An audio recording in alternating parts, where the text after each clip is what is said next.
Iawn, nawn ni fwrw ati. Wel, prynawn da i chi gyd, a diolch yn fawr iawn i chi am ddod i'r cyfarfod uwchfentoriad heddiw. A'r ddiwrnod ddiflas tu allan, da ni hefyd yn ymwybodol, mae'n lot o bethau mynd mlaen o diwrnodau hyfforddiant mewn swydd i hyd yn oed cynnal ein diwrnodau hyfforddiant ysgol efo nifer ohonoch chi wedi derbyn myfyrwyr TAR heddiw. Felly diolch yn fawr iawn i ymuno gyda ni ar ddiwrnod mor prysur hefyd.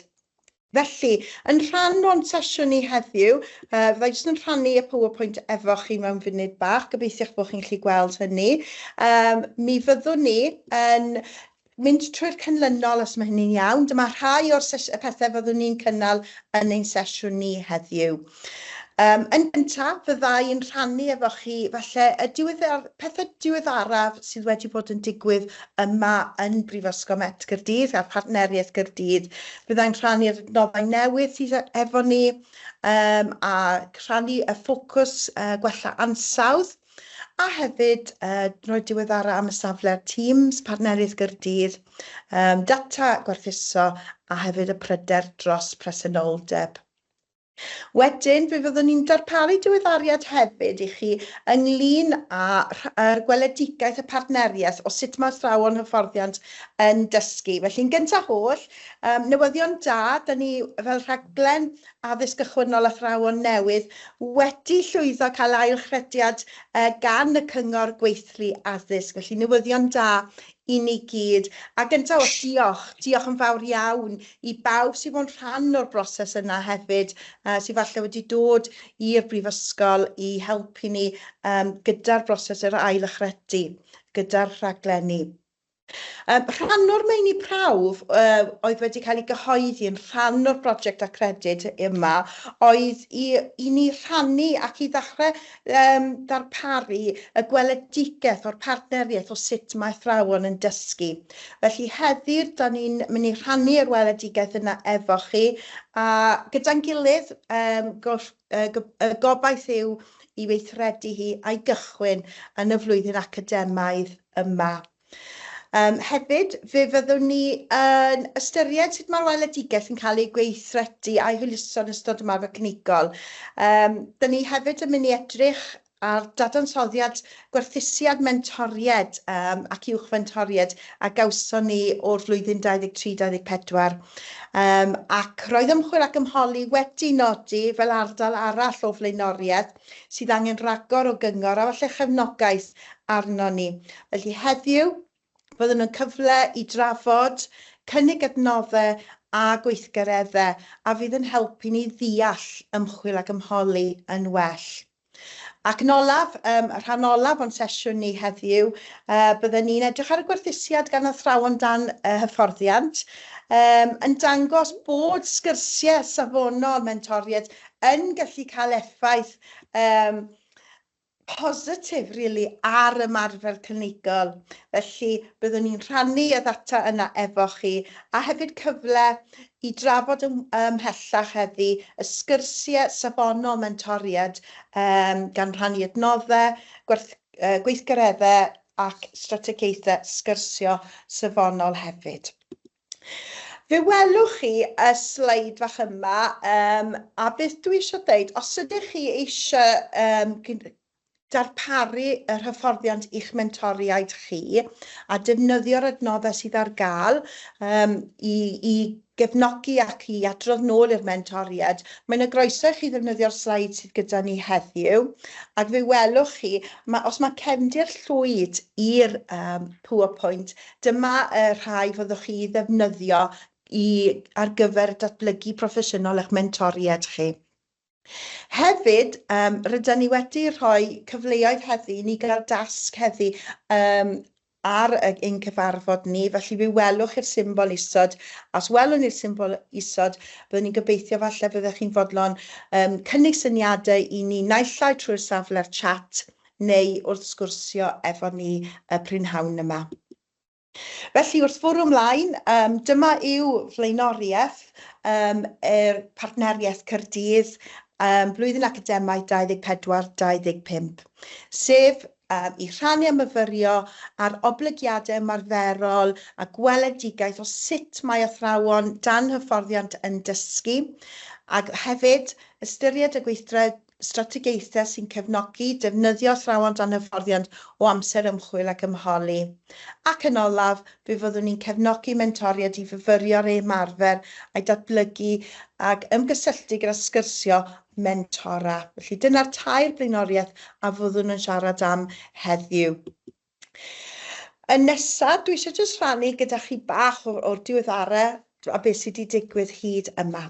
Cyn gyntaf holl, mae adnodda mentora newydd ar gael yn y canllaw ymarfer clinigol.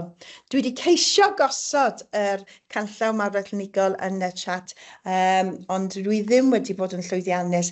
Gobeithio fydd Rachel wedi llwyddo gwneud erbyn hyn. Felly, yn y canllaw ymarfer clinigol, fe welwch chi mae yna atodiad ychwanegol wedi cael ei gynnwys erbyn hyn, ac yn cynnwys rein mae canllawiau arsylwi ac adborth ar gyfer mentoried. Mae hwn yn atodiad fydd yn cefnogi ni a taflen ychwanegol gyda cwestiynau addysg gall mentoried defnyddio wrth i ni siarad am sgyrsiau proffesiynol. Felly fyddwn ni'n siarad am rhain ymhellach yn ein hyfforddiant ni heddiw. Peth da, da ni wedi tacluso y sianel Teams erbyn hyn, ac wrth i chi fynd mewn i'r sianel mentoriaid, fe welwch chi mae o wedi tacluso braidd ac yn edrych yn smart iawn erbyn hyn. Mae'n symlach yw'r gobaith a gobeithio'n haws i'w ddefnyddio. So diweddar arall hefyd yw ffocws sicrhau ansawdd.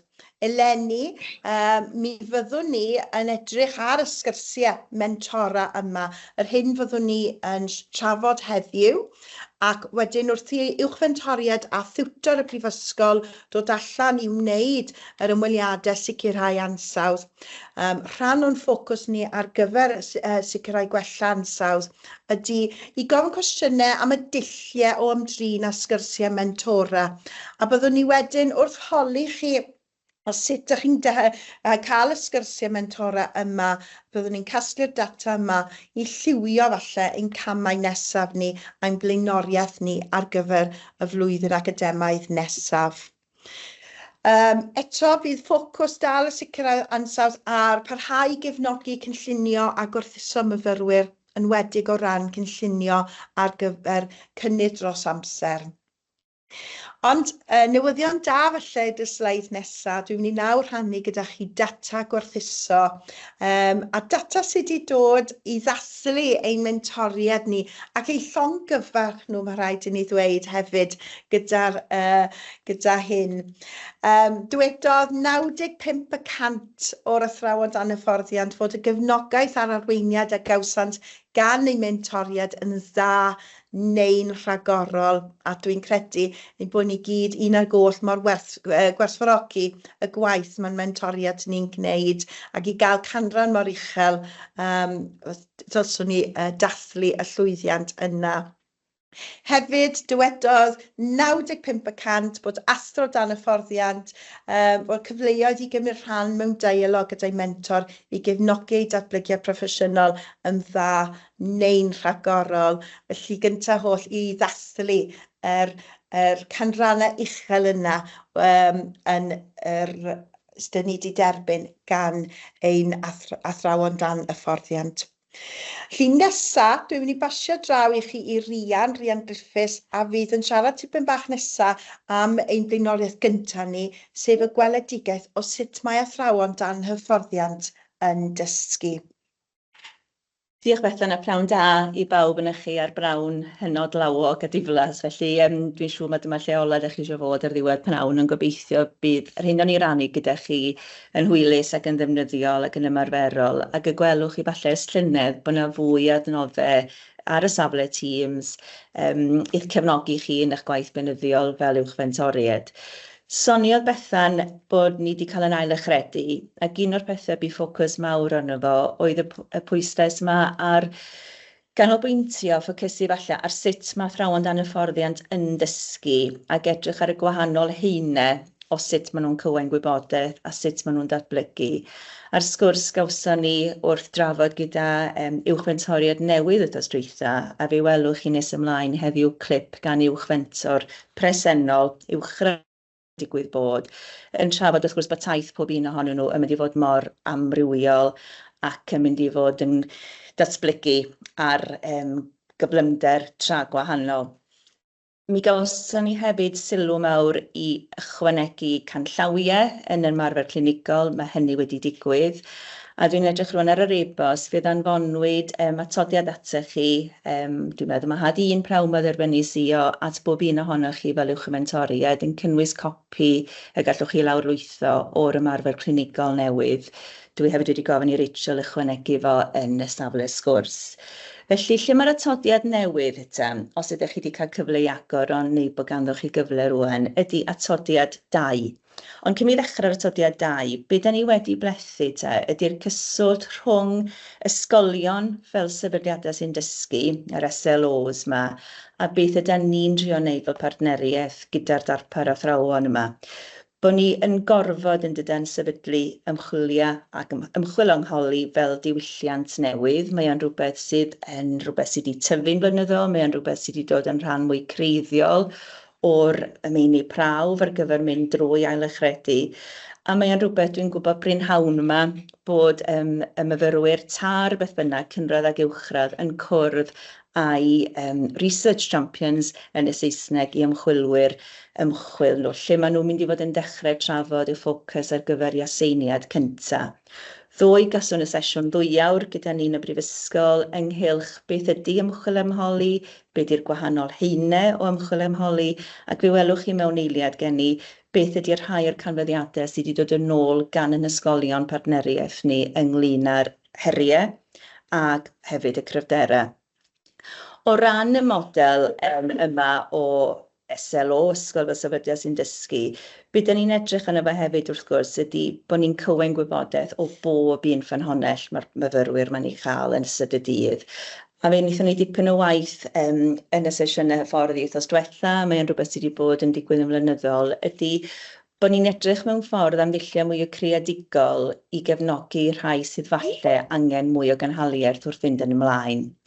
Felly, os symud ymlaen i'r sleid nesaf, be welwch chi ydy, da ni wedi sôn am yr ailuchredu, a mae hwnna dwi'n gwybod yn allweddol i bob un ohonoch chi. Yn y sleid nesaf wedyn mae ganddoch chi'r sleid yma sydd yn infograff o rhywbeth ych chi gyd yn gyfarwydd ag o, sydd yn edrych mewn ffordd ynghylch edrych o'r canol tuag at allan, a'r holl ffynonellau lle mae myfyrwyr sy'n dechrau'r eu taith yn ifanc iawn, wedi gwneud 2 wythnos erbyn hyn yn y Brifysgol, ac yn ysu i ddechrau wythnos nesaf, ond rhai ohonyn nhw wrth gwrs yn fwy nerfus nag eraill. O'n i'n rhannu wythnos dwytha, beth sydd wedi'n haro fi lenni ydy mae yna dipyn o'r garfan yn yr uwchradd yn benodol sydd wedi dod ar y cwrs gyda dipyn o brofiad blaenorol. Rhai ohonyn nhw yn hŷn yn dod i mewn i'r proffesiwn, a sawl un ohonyn nhw wedi bod yn gymhorthydd dosbarth. A mae hynny wedi amlygu hun yn eitha amlwg yn y ddeialog mae rhywun wedi gael yn barod gyda nhw. Be sydd gyda ni'r sleid nesaf ydy'ch atodiad chi, sef yr atodiad 2 yma. Felly, be da ni wedi drio i grisialu a grynhoi fan hyn ydy o ble maen nhw yn gallu cael eu gwybodaeth, o ble maen nhw'n gallu datblygu, a bod eu llwybr nhw a'i taith nhw ddim yn llwybr cul nag yn llwybr unionsyth. Felly'n amlwg, maen nhw'n dod gyda'i gwybodaeth ddeallusol yn dydyn. Maen nhw wedi datblygu sgiliau astudio, maen nhw wedi cael eu gradd yn barod, ac mae ganddyn nhw dipyn o gefndir theori erbyn maen nhw'n dechrau gyda chi. Mae ganddyn nhw hefyd wybodaeth am ddysgwyr, hynny yw mae athrawon sy'n myfyrwyr yn gwella ymarfer drwy blaenoriaethu gwybodaeth am eu dysgwyr nhw. Maen nhw'n mynd i gael mynediad ganddo chi i ddata am y dysgwyr, ac ar sail hynny maen nhw'n dilywio gobeithio eu penderfyniadau a ddysgu ar sail y data o fewn eu cyd-destun nhw. Rhywbeth sydd wedi cael ei bwysleisio yn eitha cryf iddyn nhw wythnos diwetha ydy bod cyd-destun pob un ysgol y bydden nhw'n mynd iddi hi yn drag gwahanol, a pan bydden nhw'n gwneud eu haseiniad cyntaf, un o'r mannau cychwyn maen nhw'n mynd i fod yn edrych arno fo ydy data My Local School fy ysgol leol. Maen nhw hefyd wrth gwrs yn mynd i gael gwybodaeth drwy addysgu. Hynny yw, maen nhw'n mynd i ddatblygu gwybodaeth pan maen nhw yn wirioneddol yn gorfod mynd ati i wneud eu gwaith bar ymenyn, sef addysgu i grwpiau hunain. Maen nhw wedi dysgu llawer oddi wrth eich carfan chi o staff yn eich ysgol chi. Eich mentoriaid chi, yr athrawon profiadol sydd yn eu plith nhw'n ddefnyddiol, a berthynas na sy'n mynd i dyfu rhwngthyn nhw eu mentoriaid. Maen nhw hefyd yn dod gyda'i gwybodaeth flaenorol, eu hunaniaeth nhw'i hunain, eu credoau nhw'i hunain, a mae sawl un o'n nhw a profiadau bywyd tra gwahanol i'w gilydd o safbwynt cefndir, ac o safbwynt trywydd maen nhw wedi ddewis cyn dod i mewn ar y cwrs. A hefyd mae ganddyn nhw wybodaeth maen nhw wedi cael drwy ddysgu ymarferol anuniongyrchol. So, drwy sesiynau ymarferol, maen nhw wedi gwneud gwers micro ddysgu o flaen eu cyfoedion wythnos dwytha. Maen nhw wedi derbyn atborth ar hynny. Ac hefyd, wrth gwrs, yr rhan arall sydd yn newydd i hyn i gyd, wrth gwrs, ydy'r rhesymu clinigol yma, lle mae disgwyl iddyn nhw fyfyrio, adfyfyrio, bod yn fwy beirniadol, a mae hynny'n glir neu cynlluniau gwersi nhw. Yn ogystal â hynny, maen nhw yn cael y sgyrsiau mewnol bwriadol na, lle maen nhw'n gallu bod yn hynod feirniadol ohonyn nhw hunain, neu efallai ddim yn gweld beth sydd ganddyn nhw fel targedau i ymgymryd â nhw. Felly mae'r infograff yna gyda dipyn o wybodaeth ychwanegol eto yn rhywbeth da ni wedi gorfod gweithio arno fo ac ychwanegu ato fo fel ffocws ar gyfer yr ailchredu eleni. Dwi jyst eisiau siarad chydig bach am hwn gyda chi. O ran gweledigaeth y partneriaeth, pan da ni wedi edrych ar sut mae athrawon dan y fforddiant yn dysgu, mae o'n swnio yn dydy yn rhywbeth mympwyol, yn rhywbeth da ni'n wneud yn reddfol, yn rhywbeth da ni'n wneud fel yn bara menyn ddyddydus i beunyddiol. Ond o'i dorri lawr, mae yna sawl haen iddo fo. A y rhan fwyaf, dwi'n meddwl, allweddol o rôl eich mentoriaid chi ydy y ddeialog yna maen nhw'n gael gyda'ch myfyrwyr chi. Ac mae yna ddolen brocio erbyn hyn wedi chreu sydd yn rhoi cwestiynau sydd falle mynd i fod o help i fentoriaid llai profiadol ac i fentoriaid weithiau sydd yn cael ein annos i fod yn adeiladol yn eu hadborth. Mae myfyrwyr yn dydy fel ni gyd pan da ni cael yn yr sylwi yn dal ar bob gair mae rhywun yn ddeithio nhw. A mae yna chydig o gymorth yna eto, maen nhw wedi cael eu chwanegu, os ydy'r atodiad gennych chi o'ch blaen i chi, yng nghefn y llawlyfr clinigol, yn atodiad 7 ac ati yn y cefn, mae yna un yn benodol ar gyfer y mentoriaid. Maen nhw'n dod gyda rhagdybiaethau personol, maen nhw wedi sgwennu hathroniaeth yn barod, beth ydy hathroniaeth nhw fel athrawon, beth sydd yn gwneud athro effeithiol, sydd fath o athro maen nhw eisiau fod. A maen nhw'n selio llawer o'r rhagdybiaethau yna ar eu profiadau nhw fel disgyblion mewn ysgolion cynradd ac uwchradd, a mae hynny wedi amlygu hun yn amlwg iawn iawn unwaith eto eleni. Trialu syniadau'n seiliedig ar holi a cwestiynu gwahanol fath o wybodaeth, bod nhw dim ond yn canolbwyntio ar yr arsylwedd gwers, bod rhywun yn edrych ar y llyfr glas, yn edrych ar yr adborth gan athrawon eraill, yn enwedig pan maen nhw'n cael ei arsylwi gan doreth o athrawon gwahanol. A bod nhw'n dadansoddi gwerthuso'r dystiolaeth yna yn ofalus mwyn dod i farn. Yn ein model ni, a dyma lle dwi yn mynd i ofyn i chi roi chydig o sylwadau, tysa pawb yn rhoi un, dwi'n gobeithio y bydd gennym ni doreth o wybodaeth a hynna i rannu eto. Ond yn ein model ni, dyma'r math o hynna da ni wedi weld wrth fynd allan i ysgolion, a sut mae pob mentor ac uwch fentor, taw'r un ydy'r rôl, mae pawb yn wynebu treialon a heriau gwahanol yn dibynnu wrth gwrs ar daith y myfyriwr a'r darpar athro.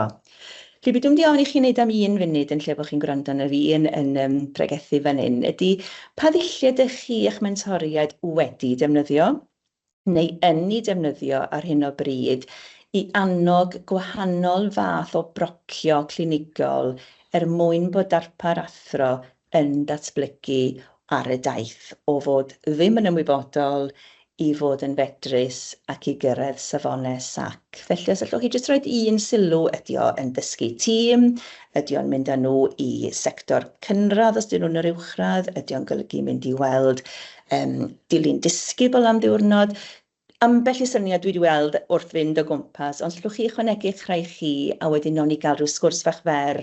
Mae'n anodd gwneud hyfforddiant fel hyn ar Teams, dwi'n gwybod, ond fyswn ni'n gwerthfawrogi jyst rhyw un pwt gen bawb neu un sylw gen bawb a non i rannu hynny wedyn. Diolch.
Rhaid e ti Rian.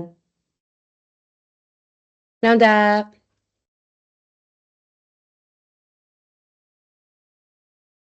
Be da ni'n ofyn, Rhian newydd roed yn y chat i ti gael dy wynt ata, dydy i bobl rei chydig o sylwadau o be maen nhw wedi ddefnyddio mwyn datblygu taith y darpar athro mewn amryfel ffyrdd yn hytrach na dim ond arsylwi o fewn i hadran efallai, neu dim ond gael i arsylwi gan i mentoriaid.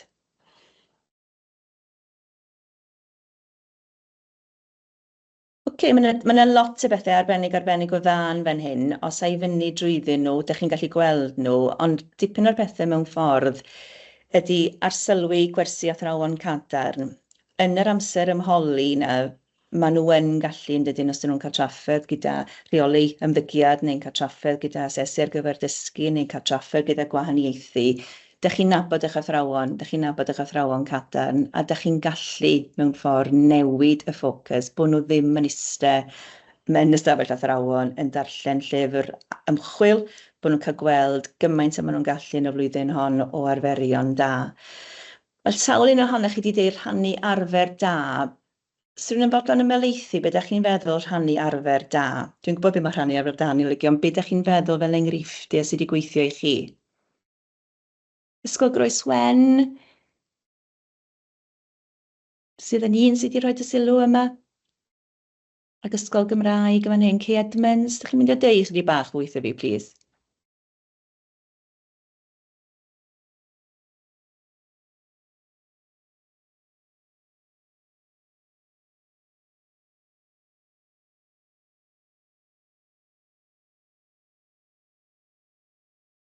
Ddim yn erbyn. Egan, ti'n mynd i dod i mewn, mae gen ti bwynt eitha pwysig fan hyn ynghylch yr cynllunio gwersi, sef un o'r pethau maen nhw'n ei ganfod yn anodd. Ti eisiau jyst rhoi chydig bach fwy o gig ar esgyn i fi beth ti wedi bod yn neud gyda nhw yng Ngwlantaf, plis? Chi'n clywed fi'n iawn, sori. Ydw. We'n weithio mae cynllunio werth gyfan yn gallu bod yn enwedig os mae rhywun, fi'n credu oedd y cwestiwn hynna, sut i symud nhw ymlaen hefyd. So falle canolbwyntio ar falle un rhan o'r wers cynllunio, sut i ddechrau gwers neu sut i orffen y wers, neu falle strategaeth, fel ni'n defnyddio strategaeth llais 21, ond cynllunio ar y cyd i ni'n siŵr bod nhw'n deall sut i ddefnyddio'r strategaeth. Wedyn, bod mentor neu uwchfentor yn arsylwi ac y trafodaeth o ran os oedd y strategaeth wedi gweithio neu sut i newid tro nesaf neu addasu. A mae hwnna, weithio mae jyst 10 munud neu 15 munud, mae hwnna'n helpu yn hytrach na meddwl am cynllunio gwers gyfan a wedyn gwerthuso ar effaith. Ydy, dwi'n meddwl bod hwnna'n bwynt pwysig iawn, enwedig pan maen nhw'n dechrau, Catrin, Megan, sori, oherwydd pan maen nhw yn dechrau, maen nhw'n eitha ansicr o adael fynd yn dydyn, oherwydd maen nhw wedi cynllunio mor mor ofalus, ond dydy'r cynllun ddim yn mynd falle fel y gyfysyn nhw wedi gobeithio. A mae yna sylw da yn fan hyn ynglyn â cyd-gynllunio gan ei sylwebaeth ar y cynllunio. Dwi'n meddwl bod hwnna'n bwynt pwysig iawn iawn, oherwydd mae o mewn ffordd yn dadbersonoli'r peth iddyn nhw hefyd. Mynd i brofiadau allgyrsiol, yn fan hyn gen ti Catrin, megis Llangrannog, maen nhw'n dod i nabod plant mewn cyd-destynau gwahanol yn fan yna, dydy mewn ffordd. Maen nhw'n gweld plant yn yr awyr agored, maen nhw'n dod i nabod ac yn dod i wybod mwy am ddod i magu perthynas gyda disgyblion, fel maen nhw falle'n gofod cymryd rôl wahanol ar lethr sgrio ac ati. Cymryd rhan, Glan Ceibal, sy'n ni'n gwybod mwy am hwn, cymryd rhan mewn prosesau hunanwerthuso. Ti'n fodlon ychwanegu chydig bach i fi beth ti'n feddwl yn fan hyn? Chi'n gallu clywed fi? Ydw'n glir, ydw. Just o ran, chybod, pryd ni'n edrych ar ein cynlluniau ni, neu pythefnos, neu mewn cyfarfod y staff, bod nhw'n rhan o'r hunanwerthusiad nhw, bod nhw ddim yn sefyll nôl, os maen nhw wedi cymryd rhan mewn gwers, neu mewn agwedd y wersi wedyn, maen nhw'n cael y cyfle yna i rhoi barn nhw a gweld sut mae'r symud y dysgu a ddysgu ymlaen. So maen nhw'n hunanwerthuso gwersi'n gilydd neu llyfrau'n gilydd, maen nhw'n rhan o'r broses yna. Dwi'n meddwl bod hwnna'n andros o bwynt pwysig oherwydd beth maen nhw'n weld yn fan yna hefyd ydy bod athrawon dal yn gwneud hyn, lle bynnag maen nhw yn ei gyrfa.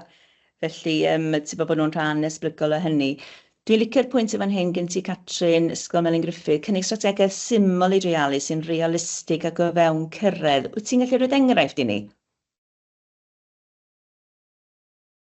Helo, chi'n gallu clywed fi? Ydw, Catrin. So, dwi'n gwybod, dwi'n casau hwn, fatha cold calling, dwi'n gwybod, ond pan fi'n licio'r sylw. Mae sy'n gwaith, yn gwrs, o'n i'n neud sesiwn efo 60 o fyfyrwyr a camerau ffwr, mae'n eitha tebyg yn fan hyn, dydy, ond yn neis gweld wynebau chi. Ie, diolch ti, Catrin. Wel, jyst yn gyffredinol, o'n i'n meddwl pan ni yn siarad am myfyrwyr a pan ni'n rhoi adborth ar sylwadau, jyst i gadw pethau yn eitha syml a o fewn cyrraedd nhw, weithiau allwn ni feddwl am lot fawr o dargedau, mae'n gallu bod yn ormod iddyn nhw. Felly fi'n ffindo weithiau, os ni'n eisiau lawr a ni'n rhoi beth am yr wythnos nesaf, bod ti'n canolbwyntio ar hwnna, beth am i ti ddefnyddio'r un peth, gwerwch ymddygiad, beth am i ti drial yr goleuadau traffig neu amserydd neu rhywbeth, a just cadw, weithiau chi'n gallu cynnig gormod iddyn nhw, a falle just cadw yn syml a gweud, wnawn ni gael chat wythnos nesaf, i weld os yw hwnna wedi gweithio, os na wnawn ni drial rhywbeth arall. Ond just i gadw o fewn bach mwy syml weithiau. Dwi'n meddwl bod hwnna'n bwynt pwysig iawn, Catrin. Oherwydd maen nhw wedyn yn dydyn ni'n gallu gweld rwy'n profiadol ac yn sylweddoli bod ganddyn nhw dipyn o ffordd i fynd. Dwi'n licio dy sylw di hefyd Rhian Staples yn fan hyn, o ran craffu, nid dim ond ar athro'n dysgu, ond edrych ar waith disgyblion. Ydy hynny wedi bod yn llwyddiannus i chi'n rhaid o wain? Ydy, bob hanner tymor nhw'n i gael adrannau i edrych ar, i graffu'r waith i gilydd o fewn yr adran, a mae cael myfyriwr i fewn, jyst i weld llyfrau gwahanol athrawon, sut maen nhw'n gosod targedau, sut maen nhw'n cael plant i ymateb i dargedau, a hefyd, i gysyniad ar math o safon allan i gael allan o'n plant ac i fi fo'n hapus efo y gwaith cyntaf maen nhw'n ei wneud. A mi oedd yn rhoi mewn welediad iddyn nhw sut mae gwahanol athrawon yn gweithredu. Diolch ti, Rhian. So diolch i chi am hynny mewn ffordd, oherwydd mae o'n cyd-fynd gyda beth sy'n dod nesaf gen i o ran y weledigaeth felly. Mae ymchwilholi wedi bod yn un o'r meysydd sydd falle yr adborth da ni wedi dderbyn yn ôl gan uwchfentoriaid a gan bentoriaid, y bod yn onest, yn un o'r pethau falle mae rhywun yn ffeindio'n anos i'w wneud. Ac mae yna resymau ymarferol a mae yna resymau cwbl ddilys am hynny. O ran gwerth ymchwil ac ymholi, eto o fewn yr ymarfer clinigol, mae yna dipyn o ganllawiau i chi fan yna o ran tasgau ymchwil ymholi tu hwnt i'r stafell ddosbarth a darllen fel petai. Dwi'n meddwl maen nhw'n dysgu cymaint yn fwy o weld athrawon gweithredol neu o ddilyn disgyblion yn dydi. Ond y ran i chi eich ymarfer, i chi eich ysgol ag ati, mae pob un ohonoch chi fel ysgol erbyn hyn, dwi'n gwybod bod yna ffordd mewn swydd wedi bod i glwster ysgolion heddiw enghraifft. Mae'n ffocws i chi fel ysgolion hefyd yn dydi mae'r bar wedi codi o ran yr elfen yma. O ran yr heriau, wrth gefnogi athrawon dan y fforddiant, beth yw'r rhai o'r heriau dych chi wedi gael neu wedi canfod pan mae darper athrawon falle'n dod atoch chi ac yn dweud, dwi'n gorfod gwneud aseiniad ar lafaredd, dwi'n gorfod gwneud aseiniad ar les disgyblion, dwi angen help gyda codi presenoldeb ydy'n thema i, dwi angen help o ran dyslexia o fewn yr adran Saesneg, y math o aseiniadau da ni wedi weld llynedd. Oes na heriau mwy nag amser a bod ar gael i roed yr amser yna iddyn nhw, neu oes na rai pethau sydd wedi gweithio'n ymarferol i chi tu hwnt i gael llyfrgell o adnoddau iddyn nhw? Eto rhywbeth yn yr sgwrs, os gallwch chi, sut ydych chi wedi taclo yr her yma sydd yn fwy o her i chi nag ydy hi i fentoriaid dybien ni, oherwydd chi yn eich sesiynau uwchfentor yn aml iawn o brofiad sy'n cael y cwestiwn, allwch chi'n helpu fi gyda'n prosiect, allwch chi'n helpu fi gyda yn ymchwil. So eto, jyst chydig o bethau falle helpu'n gilydd yn y sgwrs, os gwelwch yn dda. A mi wnawn ni gael sgwrs fer i drafod rheini wedyn.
Diolch, hynny yw, Catrin yn fan hyn, mae dy sylw di'n dybod rai chi wedi bod yn ddigon annibynnol, dim hynny ydy'r achos bob tro. Dwi'n gwybod yn aml maen nhw wedi pwyso'n drwm ar uwchfentoriaid a wedi gofyn am dipyn o help. Fi sy'n mewn un ysgol neu mae henwi hi, lle oedden nhw wedi derbyn adborth ac isio tipyn mwy o gynhaliaeth o ran gweithgaredda llafar, ac mi oeddech chi fel uwchfentor yn yr ysgol honno wedi creu gweithgareddau, wedi creu hyfforddiant iddyn nhw i gyd ar yr elfen yna. Dwi'n meddwl mae llais 21 digwydd bod yn yr ysgol yna oedd hwnnw. Mae'r un gen ti rhian yn gwneud lot o synwyr yn dydi, oherwydd o'n i'n deithio nhw ddwy pan maen nhw'n gwneud i aseiniad cyntaf, bod nhw'n dewis rhywbeth sydd o ddiddordeb iddyn nhw pan maen nhw'n dechrau. Bod nhw'n gwneud rhywbeth erbyn hyn ydy mae'r ysgol arwain yn rhoi ffocws iddyn nhw, maen nhw'n dewis y ffocws, ond mae rhaid nhw gilhau y ffocws hwnnw i rhywbeth sy'n benodol iddyn nhw. Ie, cyfeirio at athrawon penodol o fewn yr ysgol sy'n arbenigwyr o fewn y maes, defnyddio arbenigedd a staff. Weithiau mae o'n her, oherwydd mae yna ddiffyg cysylltiad gan nhw, fel ti'n deud, Megan, rhwng yr ymchwil a'r cysylltiad gyda wneud nhw'n well athrawon. Maen nhw'n dieddol falle weithio o feddwl bod rhaid nhw ddarllen dogfen, a mae hynny'n wir, ond mae sawl un wedyn falle'n gweld hi'n anos wedyn i drosglwyddo hwnnw i'w hymarfer nhw a lawr y dosbarth. Sawl un ohonoch chi wedi caniatáu iddyn nhw ddod i'ch sesiynau hwyrnos chi, wedi dod i'ch dyddiau pontio chi, wedi bod yn rhan o'ch dyddiau hyfforddiant mewn swydd chi, a sawl un ohonyn nhw yn yr uwchradd wedi cael bod yn rhan o hyfforddiant cybac ar gyfer y manylepau newydd hefyd. Llyn syml bod nhw yn cael gymaint a phosibl o brofiadau gwahanol tu hwnt i ddim ond darllen dogfennau, A mae dilyn athro, neu dilyn disgybl, neu treulio diwrnod mewn uned, neu beth bynnag ydy'r set-up o fewn eich ysgol chi yn gallu bod yn llawer mwy gwerthfawr. Ar y sleid wedyn, beth sy'n yna i chi neu ddim o'i ddarllen o, ydy beth ydy'r disgwyliadau.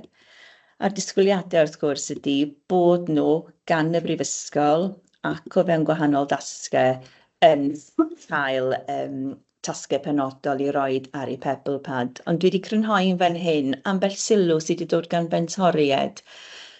Yr un cyntaf fan hyn, mi welwch chi o ran cyfartaledd, o ran mentoried ac uwch-fentoried allan o 520, mi welwch chi bod y cyfartaledd yn gadarnhaol iawn o ran yr hyn maen nhw wedi ganfod fel athrawon.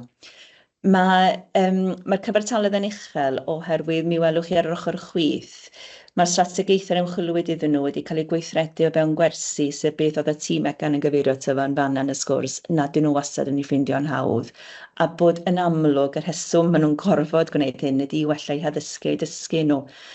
Mae o'n ddefnyddiol iawn meddwl mentor arall pan fydd yr athrawon dan y fforddiant yn rhagweithiol wrth ddefnyddio eu hamser ymchwil ag ymcholi a bod pethau ddim yn adeiladu nes mae'n mynd yn sgrech anyn nhw cyn dyddiadau cae ar gyfer gwahanol dasgau.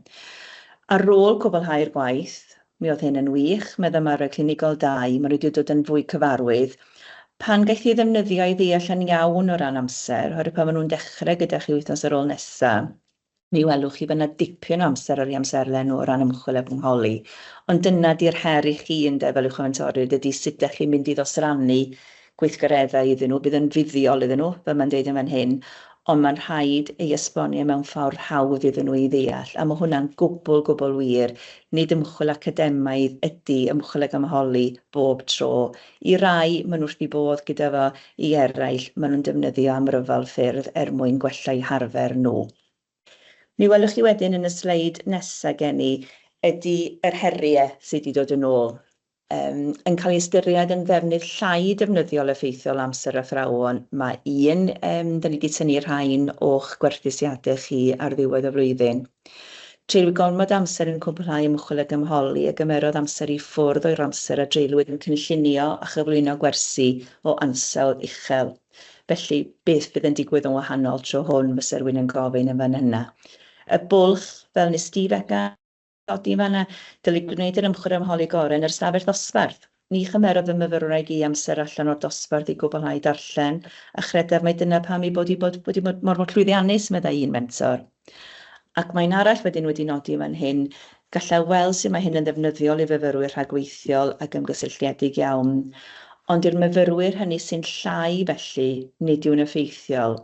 Ac eto, da ni'n mynd ar hyd y trywydd mae'n dydan o deilwra a bod ni'n cael yn Saesneg bespoke bod o'n rhywbeth sydd yn addas ar gyfer y myfyriwr, oherwydd mi fysa pob un ohonych chi, a na i ddim gofyn i chi ymateb yn dweud, yna garfan sydd mewn camau gwahanol ar ei taith, ac o'r herwydd hynny, fel nes di Catrin a Melyn Griffith sôn, weithiau mae angen gwneud llai a gwneud hynny'n iawn cyn bod nhw'n symud ymlaen.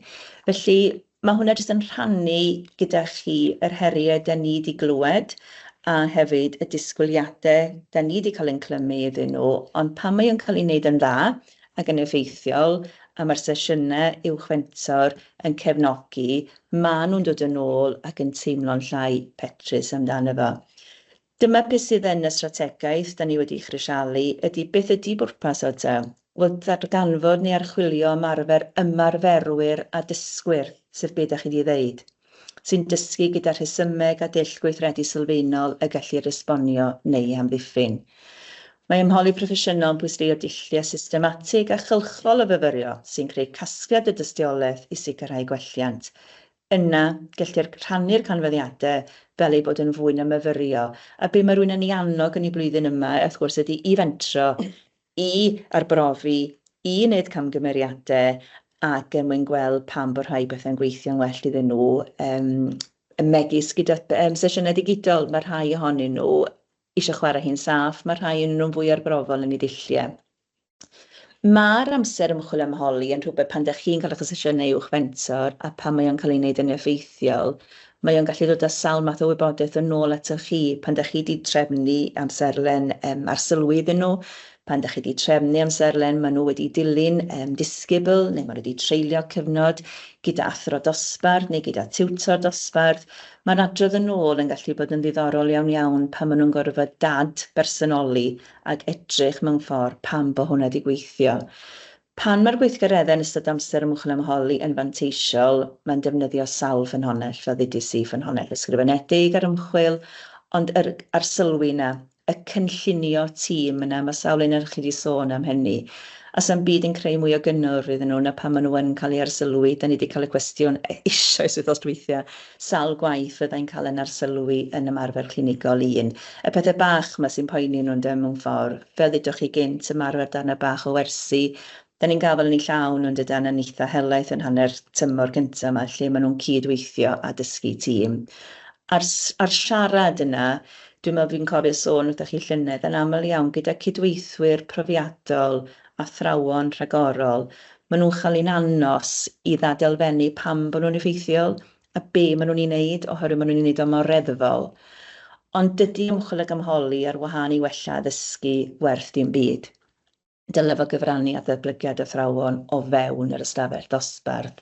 A mi fyddwch chi yn unigol o fewn eich ysgolion chi gyda'ch cynllun eich hun, ond bod chi jyst yn ymwybodol efallai bod hwn yn un o'r pethau sydd yn cael ei godi yn reit aml ganddyn nhw. Ysgrifennu at ti Betha. O, diolch i ti, Rian.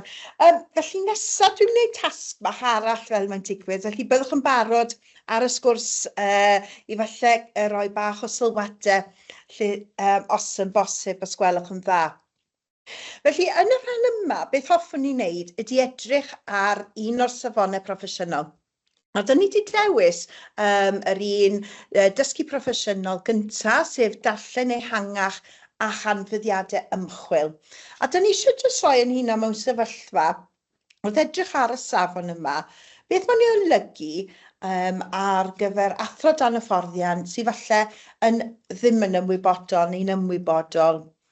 A wedyn sut mae hwn yn edrych i myfyriwr pryd maen nhw'n fedrus neu'n SAC plus, a falle'r gwahaniaeth, y siwrne yma, dyn ni'n mynd arni. Felly beth dwi eisiau gwneud yn gyntaf, ydy jyst rhannu gyda chi atgoffa chi eto o'r disgrifyddion a'r geirfa, a wedyn falle ystyried ein myfyrwyr ni ac ar eu taith eu siwrne nhw, a felly'n gyntaf ddim yn ymwybodol, person sydd falle bach yn didrefn ar hyn o bryd, bach yn arwynebol, bach yn gwallus ar hyn o bryd, a dal falle yn anaddas neu diffyg hyder, fi'n credu mae hynny yn gair pryd ni'n gysylltu gyda ddim yn ymwybodol. A ystyried falle yn myfyriwr ni sydd falle hefyd yn ymwybodol, yn dechrau datblygu, ond dal yn anghyson gyda chymorth. A felly, a fi nôl i'r cwestiwn yma'n gyntaf, a beth wrthyn ni falle ni ystyried? Wel, beth yw'r goblygiadau yma i fentoriad, i chi fel uwch fentoriad, wrth gweithio gyda nhw, pryd mae dysgwr, pryd mae athro dan hyfforddiant falle a di-hyder a phob dim. Sut allwn ni gefnogi yr athro dan hyfforddiant yn y sefyllfa yma? Falle maen nhw'n ddi-hyder. A felly jyst falle ystyried am funud bach yn y safle chat, os da chi falle yn gallu nodi beth sydd angen i ni wneud i helpu y myfyriwr yma sydd ddim yn ymwybodol ar hyn o bryd. Sut gallwn ni helpu nhw i gyrraedd y safon yma? Beth gallwn ni wneud i'w helpu nhw? Neu pa fath o arwydd-bost gallwn ni roi iddyn nhw i helpu nhw ddatblygu? Felly hoffwn ni falle, os mae gennych chi unrhyw syniadau, pethau ydych chi wedi treialu'n barod, i rhannu efo ni unwaith eto. Dwi'n credu mae'n ffordd da i ni gyd falle dod lan gyda syniadau ar y cyd. Dwi'n jyst rhoi munud fach i chi falle i feddwl sut gallwn ni helpu'n gyntaf y myfyriwr yma sydd ddim yn ymwybodol, falle sydd, a beth gallwn ni wneud i helpu nhw gyrraedd y safon yma i darllen yn ehangach.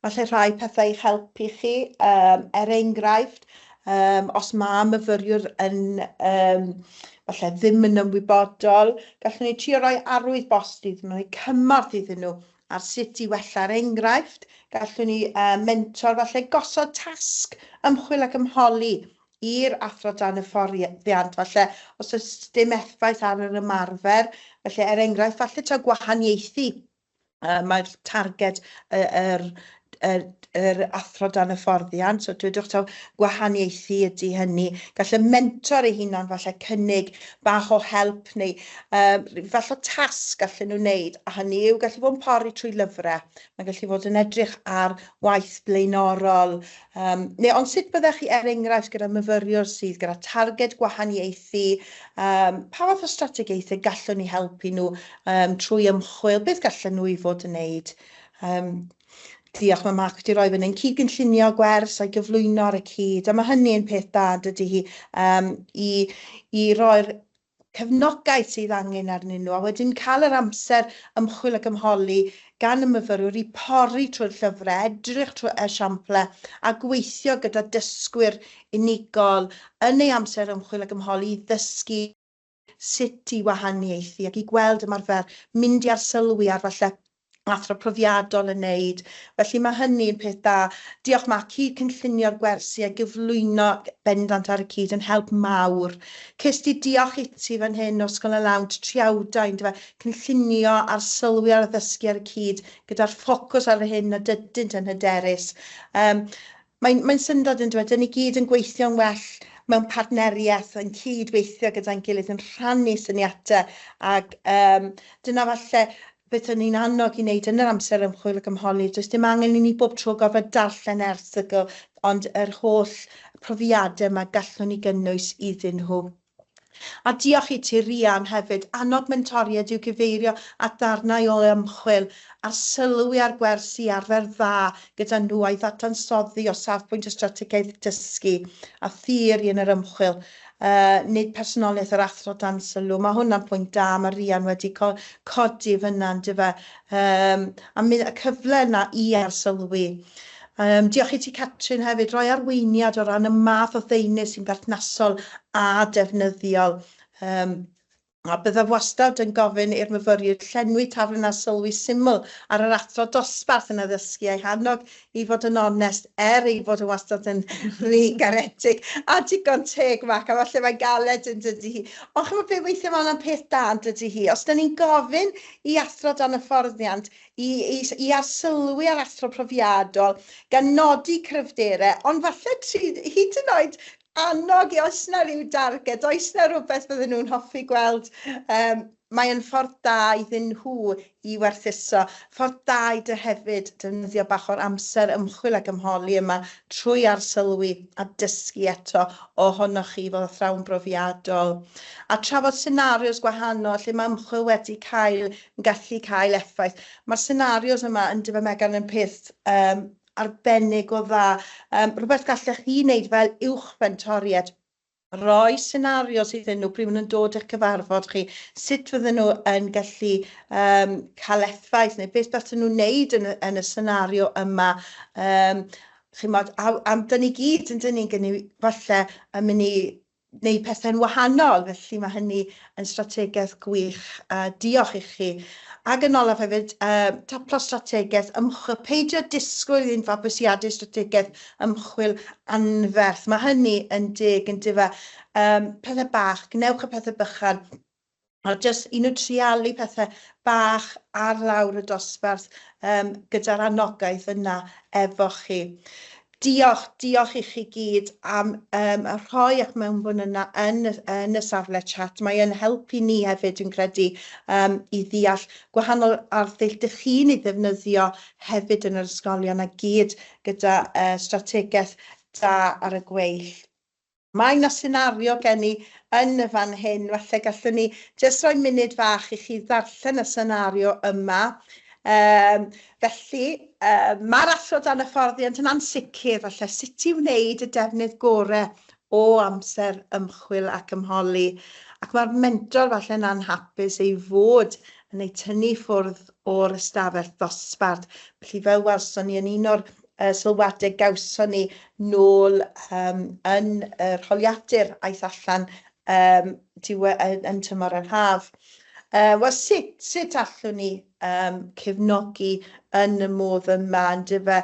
A mae eisiau ni falle fel uwchfentoriad cael cyfle falle i gael drafodaeth gyntaf gyda'r athro dan hyfforddiant. Chymod, falle bod yr athro dan hyfforddiant yn sicr o beth mae'n ei golygu wrth ymchwil ag ymholi. Falle bod nhw'n athro sy'n ddim yn ymwybodol eto. Ble mae angen mwy o falle tasg bach neu rhyw fath o awgrymiad o sut i fynd ati, falle a'n sicr o sut i ddefnyddio i amser ymchwil ag ymholi yw'r gorau i gyrraedd eu targedau nhw, yndyfe. Mae nifer falle da ni'n gwybod mae nhw'n defnyddio'r amser yma i gynllunio.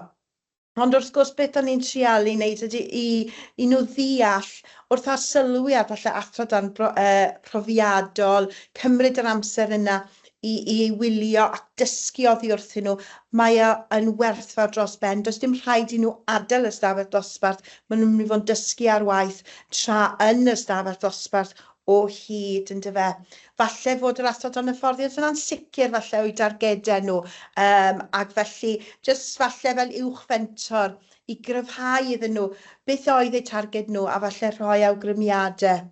Fi'n credu mae yna euogrwydd weithiau o teimlo i tynnu ffwrdd a dod allan o'r stafell ddosbarth, ac weithiau bod nhw yn cyfathrebu gyda'r mentor, falle os mae nhw eisiau mynd, neu beth fydden nhw yn ei wneud yn yr amser yna, a falle wrth gyfathrebu ac i ddweud wrth y mentor yr hyn maen nhw'n ei wneud yn ei amser ymchwil ag ymholi, mi fydd hynny wedyn yn cadarnhau a falle yn gryfhau yr amser yma maen nhw'n ei ddefnyddio, a falle'n gobeithio bydd y mentor yn gallu annog neu roi sylwadau i helpu nhw hefyd. Felly mae hynny'n bwysig, a dwi'n credu bydd hynny'n dod yn ôl ar y PLP erbyn hyn.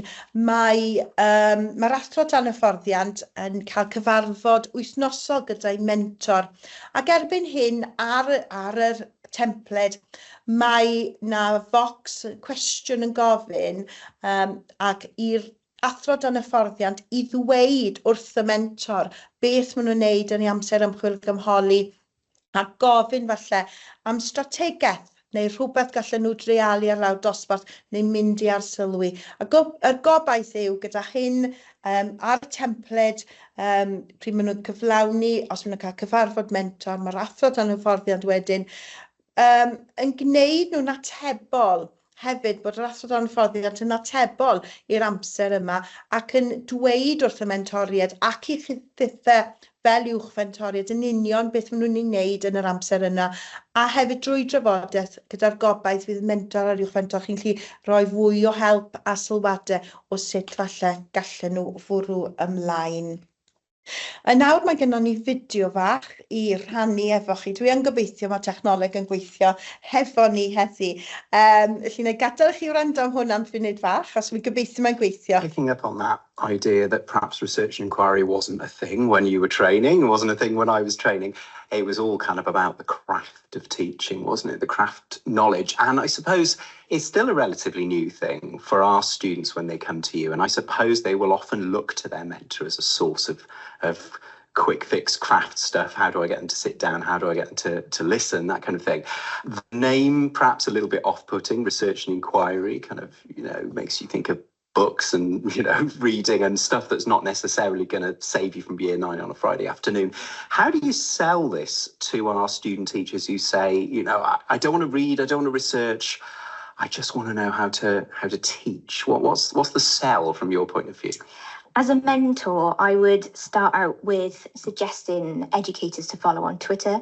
I thought I'd ease them in that way, because there are some fantastic, very selfless people on Twitter who write blogs and articles and share amazing resources. So from an MFL base, I would tell them who they could follow, where they could get some ideas to sort of break them in gently. So they're not thinking, I have to read a whole book on, responsive teaching or AFL or something like that. And then I would gently ease them in. If I saw there was an area that they were struggling with, I would perhaps suggest a chapter to read in a book, and I'd ask them to reflect on that, and then we would discuss it in our mentor meetings.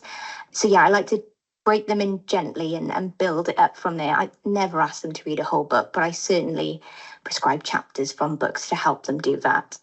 And then hopefully, with this new assignment, they'll really see the benefit of critically analysing what they read, reflecting on it to help them reflect on their own practice, because, to be the most effective practitioner you can, you have to be able to have that skill. So I think bringing it in through the research develops it there, and then they can take it further then into their own practice in their own classrooms.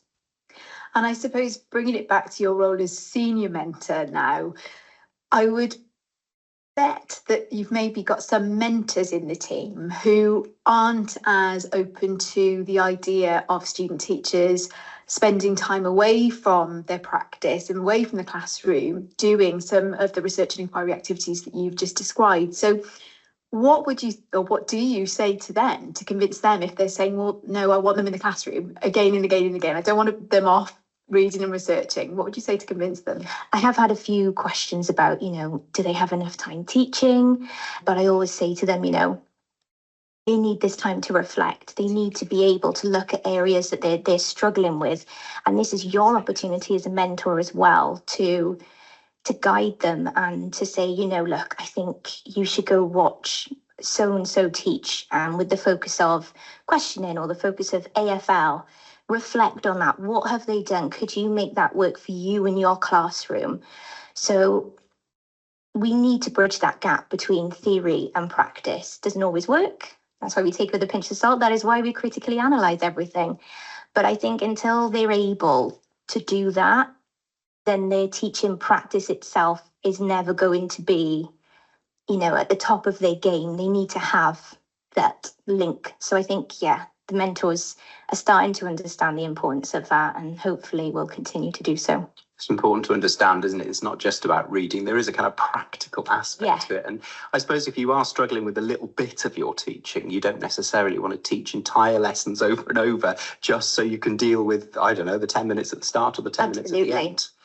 Yeah. So does it work then for what you might call, I don't know, weaker or more struggling students? It's not just for the kind of aspirational ones who want to kind of push ahead and be at the bleeding edge, but it's got something for people who are perhaps really struggling with some fundamental bit of what they're doing. Yeah, absolutely. And getting them to reflect on it before coming to their mentor meetings, I find really helps, because they can think things through, and then I get to discuss it with them in our mentor meetings, try and do a little bit more coaching. But obviously for the weaker ones who can't quite reflect as well and think like that, then I do, some actual mentoring rather than coaching with them. But yeah, I definitely think it really benefits them as well. Bit of it's not a controversial question, but hopefully you'll find it sort of interesting. This notion of reading, researching, and then figuring out what that means for next steps in practice can sometimes create a bit of conflict around what students are seeing in the classroom and sometimes what they're seeing other classroom teachers doing.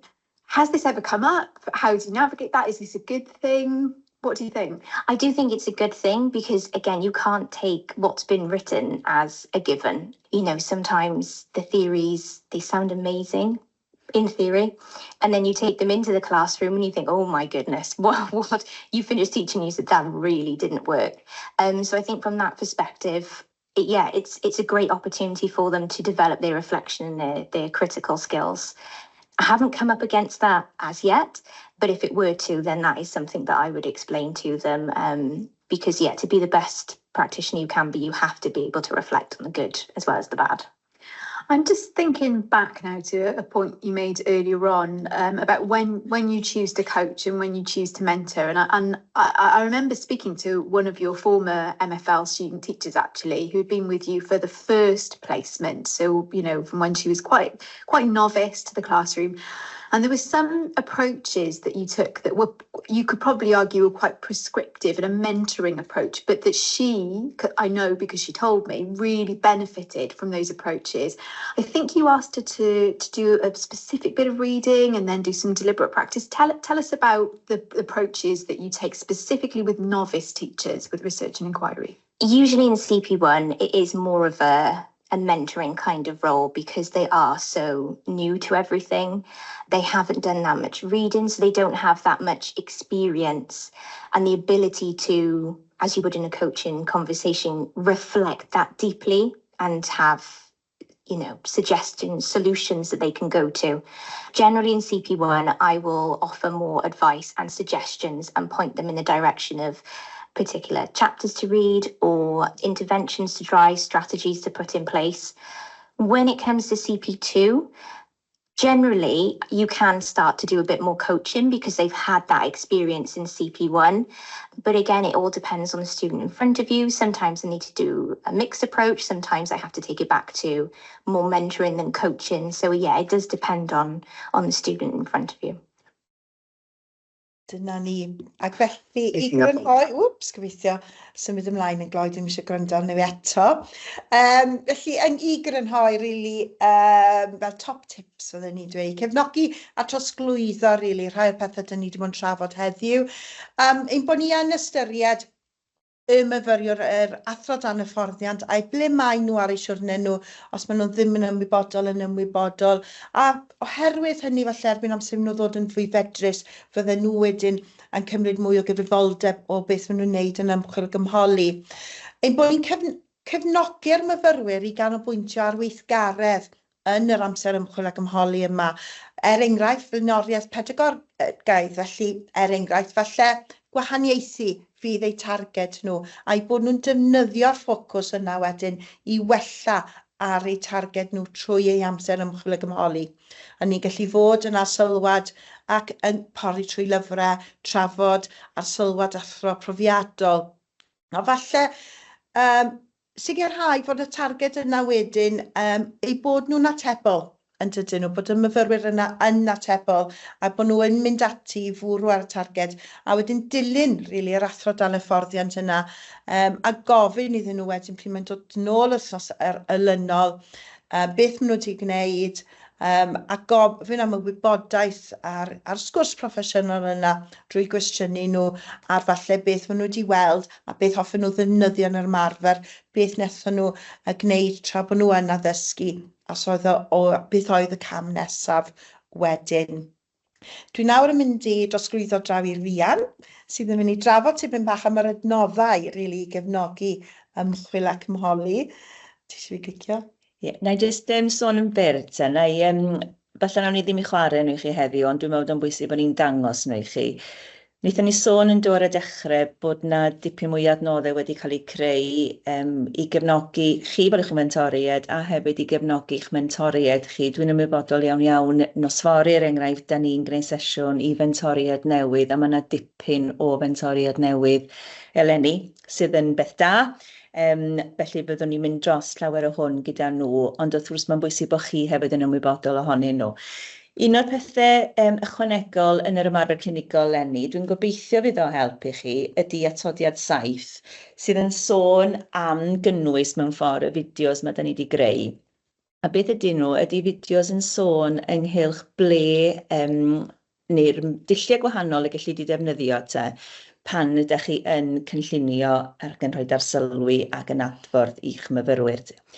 Felly mae o'n mynd â chi gam wrth gam drwyddyn nhw, a beth sy'n yna ydy fideos byr gen i yn trafod beth sydd yn digwydd o ran cyn yr arsylwi, felly ydych chi wedi sefydlu'r ffocws ar y cyd gyda'r athro dan y fforddiant yn sylwiedig ar yr hyn ydych chi'n ei wybod, ac yn aml y mentor fydd yn gwneud hyn. Ond os ydych chi'n mynd i hyfforddi eich mentoriaid eich hunain, mae rhai na chi wedi deud eisoes mae dyna ydych chi am i wneud, ond i'n meddwl bod yn bwysig eich cyfeirio chi at ein. Sut ydych chi wedyn yn mynd i wneud y deunydd gorau o'ch amser ar sylwi, hynny ydych chi'n mynd i fod yn eistedd i ffwrdd oddi wrthyn nhw, ydych chi'n mynd i fod yn eu canol nhw, yn gweithio gyda disgyblion, neu fel arall ydy mynd i fod yn ddefnyddiol i chi siarad gyda'r athro dan y fforddiant yn ystod gwahanol gyfnodau o fewn y wers.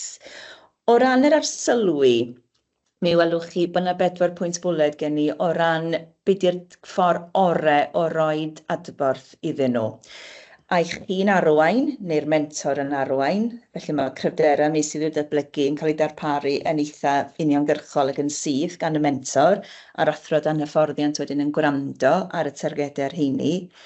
Neu ydych chi'n mynd i gael y mentor i annog yr athro dan hyfforddiant i ddadalfennu i fwriadau dysgu, oherwydd efallai bod pethau ddim wedi mynd cweit yr un cyfeiriad ac oedden nhw wedi obeithio, a bod y broses na falle o dynnu pethau'n gamau bach, fel mae sawl un ohonych chi wedi codi'n barod, yn mynd i wneud un broses mwy cynhaliol ac adeiladol iddyn nhw. Ydych chi'n mynd i oedi eich sgwrs adborth? Ydych chi'n mynd i adael i'r athro dan hyfforddiant fynd adre? Falle cyfyngder amser ydych chi'n mynd i orfod neu hynny beth bynnag. Ond rhaid amser iddyn nhw fynd adre i feddwl be fysyn nhw'n ei wneud yn wahanol a beth aeth yn dda, a bod y sgwrs falle yn digwydd yn diwrnod wedyn. Neu ydych chi'n mynd i roi rhyw fath o brompt sydd yn rhyw fath o esgogiadau iddyn nhw, lle maen nhw'n mynd i gael meddwl eu hunain am eu cynllun gwers, am ymateb y disgyblion a pa gamau o'r wers fydd fwyaf llwyddiannus. Felly, beth sydd ar yr YouTube, na ni ddim chwarae nhw beth, ond os ni wedi just glicio arno fo, mi gewch chi weld gobeithio yn y screenshot yma rwan, ydy maen nhw'n fideos byr iawn. So beth sy'n yna ydy Mentor Handbook, Observation and Feedback, a wedyn esgusodwch fi, mae fi sydd yna fer ar y sgrin, ond mae yna sawl un wedyn o ran cyn, yn ystod, ar ôl a'r camau nesaf, a licen i ddiolch i Rhian Sleeple sydd ar yr alwad mae heddiw. Mae yna sgwrs yna wedyn rhwng Rhian a fi, yn trafod sut mae Rhian yn mynd ati fel uwch fentor yn Rhyd y Waun, i newid i dull yn dibynnu ar yr darpar athro sydd ganddi hi o'i blaen hi. Ac mae'r fideo yna, allai ddeud, yn dywydd di Rhian wedi cael derbyniad mawr yma'n fewnol o fewn y brifysgol, oherwydd mae yna sawl dull sy'n plethu mewn gyda'r rhoi adborth i athro newydd gymhwyso hefyd. Felly mae bobl wedi bod yn defnyddio nhw go gyfer a da i ddiben. Felly mae hynna'n newydd i chi ymhlith y toreth o bethau eraill sydd ar y safle yma. Ond dwi'n meddwl fel oedd uwchfentoriad newydd yn ddeud wythnos dwytha, cyfyngder amser sydd ganddo chi, ac falle bod chi'n dymuno gyda'ch mentoriad ac falle bysa hynny'n beth dywaith. Os oes gennych chi mentoriad newydd neu rhai falle profiadol sydd ddim efallai mor hyderus yn rhoi adborth, bod chi'n edrych ar y fideos byr yma, gan obeithio bod y prompts sydd wedi cael eu cynnwys, mae yna sleidiau mynd gyda nhw, yn mynd i fod yn ddull gobeithio y gallwch chi wneud o gwmpas bwrdd gyda'r mentoriad cyn iddyn nhw gychwyn wythnos nesaf gyda nhw. Felly dyna ydy yn ei grynswth. Mae yna dipyn o waith wedi mynd mewn i hwn, a mae yna benodau o bodlediadau yna hefyd. Ond mae llawer o'r, os di bobl well gen nhw gael sbardun, o well gen nhw gael dechreuadau cwestiynau, mae hini hefyd yn y canllaw i'ch helpu chi.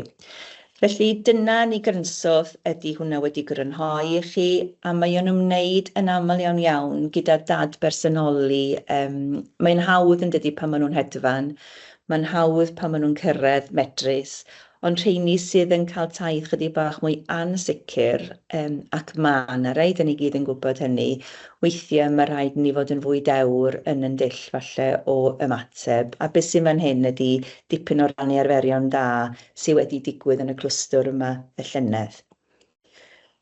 Mae anghenion dysgu'r myfyriwr yn rhywbeth dwi'n feddwl sydd yn bwysig ofnadwy, oherwydd mae pethau megis i anghenion ieithyddol nhw. Mae hynny wedi'n haro fi fwy yn y blynyddoedd dwytha, ble maen nhw yn ansicr os ydyn nhw wedi symud yn ôl o brifysgol yn Lloegr, neu os ydyn nhw yn poeni bod ansawdd eu haith nhw ddim yn mynd i fod yn ddigon da, neu bod rhywun yn mynd i fod yn ymateb iddyn nhw drwy neidio felly lawr i gyddfa nhw, neu yn mynd i fod yn gafel ni llaw nhw yn y sesiynau yna o ran y sesiynau iaith. Felly pan fyddwn nhw'n eich cyrraedd chi, jyst i ategu, plis allwn ni'n edrych yn siŵr bod ganddyn nhw gyswllt o ran y cydlynydd y Gymraeg o fewn eich ysgolion chi. Dwi'n gwybod bod yn anodd, ond efallai o rannu'r gwaith, bod ni ddim yn cael y sefyllfa lle mae myfyrwyr neu darpar athrawon falle yn rhoi unrhyw beth i fyny ar fwr gwyn neu'n rhoi taflenni gwallus. Mae yna 8 awr yn mhob ymarfer clinigol iddyn nhw ddatblygu, iddyn nhw weithredu. Ac o fewn y brifysgol mae'r oriau wedi mynd i fyny 10 awr yn ychwanegol yn hymor un rwan iddyn nhw i gael mynd yn ôl at y glo man. Felly dyna mewn ffordd ydy beth sydd wedi ychwanegu ers y llynedd. Mae'r hyfforddiant yn amlwg yn mynd i fod i'r mentoriad newydd nos fory ac i bob mentor nos lun. Dwi wedi cael ceisiadau'n barod, dwi'n gwybod bod hi'n anodd i rai fynychu nos fory, felly gobeithio bydd y fideos yma hefyd yn rhywbeth mae rhywun yn gallu istadra a wylio, dyn nhw'n hir. O ran y dull newydd, os ydych chi'n dewis hyfforddi eich mentoriad eich hun, un o'r cwestiynau mae'r holwyr allanol yn holi pan maen nhw'n dod allan i ysgolion ac yn holi'ch mentoriad chi, ydych chi wedi cael eich hyfforddi? Mae'n y sefyllfa wedi bod llynedd enghraifft mewn cwpl o achosion lle mae'r mentor wedi dweud nad ydyn nhw wedi gallu mynychu yr hyfforddiant i fod yn fentor newydd. Felly mae'r holl adnoddau yna i chi os ydych chi'n dymuno i wneud o fewn eich cyd-destun ysgol eich hun. Mae o'n mynd â chi trwy'r sleidiau a mae o hefyd yn deitha chi am ddulliau falle ymarferol o allu cyflwyno'r hyfforddiant iddyn nhw. Ond beth dwi'n dweud ydy hefyd, plis cysylltwch, dwi'n fwy a mwy na hapus a Bethan hefyd i wneud sesiynau gyda criwiau bach enwedig os ydyn nhw newydd i'r rôl a weithio mae'n haws gwneud hynny na i wneud o mewn sefyllfa fel hyn ar sgrin felly. O ran y cam nesaf i chi mewn ffordd ydy dyma'r rhannau newydd wedi crynhoi i chi o fewn yr ymarfer clinigol, bod yna fynediad adnoddau perthnasol i chi o gylch ymchwil ag ymholi, a mewn ffordd bod chi yn cynllunio'ch dull proffesiynol eich hun o beth sy'n siwtio chi o ran yr amser yma sydd yn benodol ar eu hymserlen nhw pan maen nhw'n cyrraedd. Mae'r dyddiadau yn fan hyn, ydych chi wedi cael y gwahoddiadau ar Teams, go gyfer ar sesiynau sydd yn parhau am yr wythnosau nesaf yma, ac mae yna fideos hefyd wedi cael eu creu go gyfer a rhoi adborth eto i bobl falle sydd ddim wedi bod yn mentoriad o'r blaen.